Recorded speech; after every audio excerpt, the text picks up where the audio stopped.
How did you get started in the game of football? I mean, there are plenty of choices out there, but why football? Man, football, man, it chose me. I started when I was 4 years old. I played for the East Tulsa Trojans.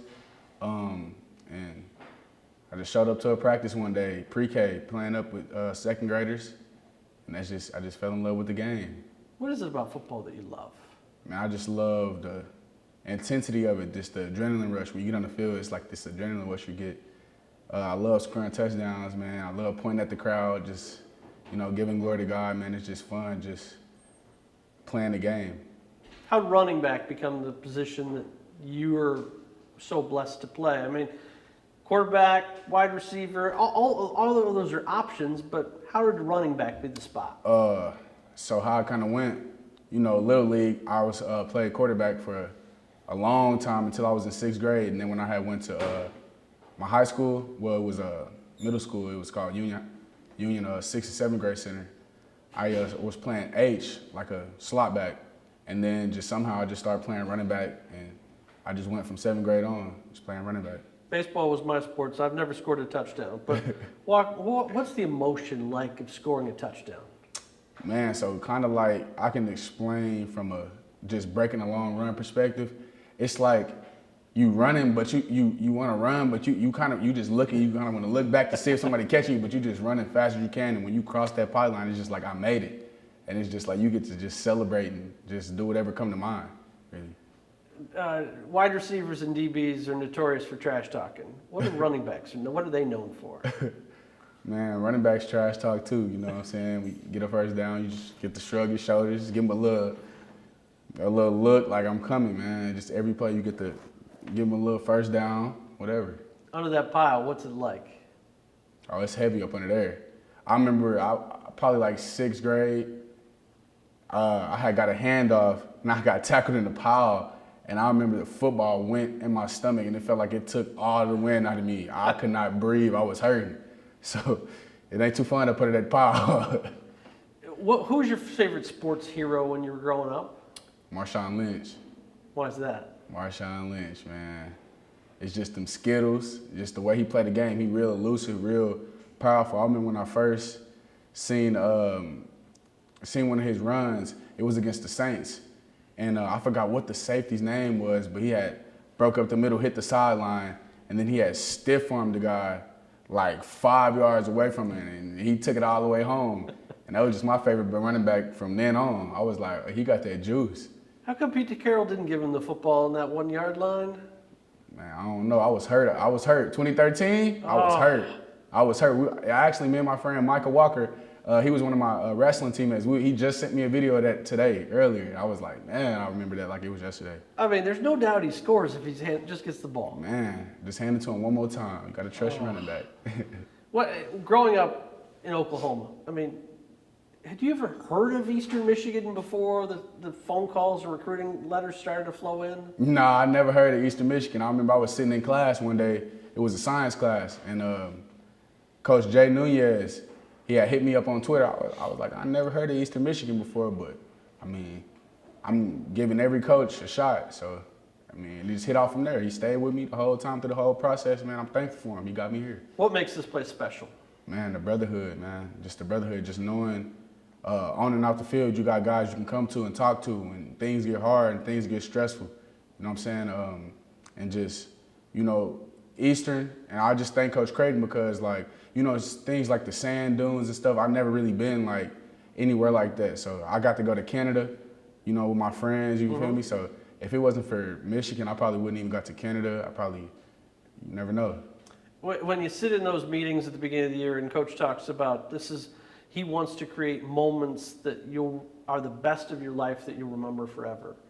I mean, what are some of those? Yeah, I mean, you touched on it, but what does it mean to have a coach that cares about you not just as a football player? Man, it means a lot just because you can go to a guy like Coach Creighton and actually talk to him. He really feels where you're coming from. Like, and he'll listen to you. Like, if a coach doesn't listen to you, if you ain't got a great relationship with your coach, man, you can't play to your full potential. It's not fun, you know what I'm saying? And I feel like when you respect somebody from a personal level, then playing for them is easy. It's not always great. I mean, there are moments that the tough love and all that. How have they made you a better person because of that, of handling adversity, but also continue to trust you with the football? Man, I'm just thankful for Coach Creighton and what he does, man. He'll come up to me, good or bad, and just tell me he loves me, man, and you're going to get the job done. I know you can do it. He just tells me all the time, I know you can do it. You're going to do it for us. I'm like, I got you, Coach, no matter what. You know I got you. Being from a kid from not around here, Ipsy, where's your go-to place? What if you have the day off? Where are you going to hang out? Where I'm going to hang, we talking about hanging out? Anywhere, or a place that if family's coming into town, we've got to go. Where are we going? Man, I got to go to that Texas Roadhouse thing, man. It's the Oklahoma thing, it's the Texas thing, but you feel me? They got one in Ann Arbor, so you feel me? I got to go to that one too. What's your go-to order? That steak and shrimp. That steak and shrimp with some of that bread, some of that good old bread. Cinnamon butter. You can't beat it, right? Can't beat it. I had to stay away from 2021. Hey, I was eating a whole lot of them. You feel me? I was up to 225, but I got back down to my right weight. Been staying away from them rolls, but it's good though. Stack 'em, the theme of the year. How have you personally taken that and made it yours? Man, so basically just stack them, just taking a 1-0 approach to everything. That's just the main thing I take out of stack them is taking a 1-0 approach. If you can't go 1-0, whether if it's good or bad, you just got to go. You know, you can't be thinking about the bad things that's happened in our previous practice or the good thing that happened 3 games ago. Because, I mean, it's about right now. What are you doing right now? So I just feel like, you know, just day to day, just doing anything you can just to become better and just stack that day. Like summer, winter, fall, you know, just stacking your seasons and stacking the moments too. It means a lot. You've been here in some odd moments. I mean, the COVID and virtual class and weird cut season, but this year should be the most normal yet. What are you most looking forward to? Man, I'm just trying to win with my brothers, man. I'm just trying to win the MAC championship. That's the main goal. I ain't trying to do nothing else. I'm trying to win the MAC championship with my brothers. Just do something that we haven't done in a long time with guys that we know can do it. You know, I feel like we got the team this year. And I feel like we got the parts that we were missing. And I just feel like it's that time. You see these seniors, and they're tremendous leaders. How do you take it upon yourself to learn, so when it's your time to be that upperclassman and leader, how do you prepare yourself for that?